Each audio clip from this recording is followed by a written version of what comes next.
તમને બધું પૂછાશે. Monthly test આવશે તેમાં આપને છે ને એક આવું બોક્સ આપેલું હશે, એમાં એક નીચે પણ બોક્સ આપેલું હશે, એમાં એક ગોળ હશે. તો આપણે શું કરવાનું, નીચે પણ ગોળ કરવાનું. અને હજી કેવું બોક્સ હશે, એવા ઘણા બધા બોક્સ હશે. એમાં આપને જો મને કે હું કેમ આવી સ્માઈલી દોરું છું, આપને આવી સ્માઈલી આપી હોય તો આપણે નાની એવી સ્માઈલી કરવાની. ઓકે, બીજી એક વાત કે હજી એક પૂછાશે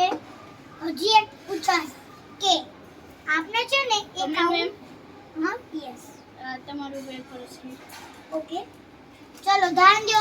આવું આપને એક બોક્સ આપેલું હશે, એમાં એક આમ લીટી હશે. ઓકે,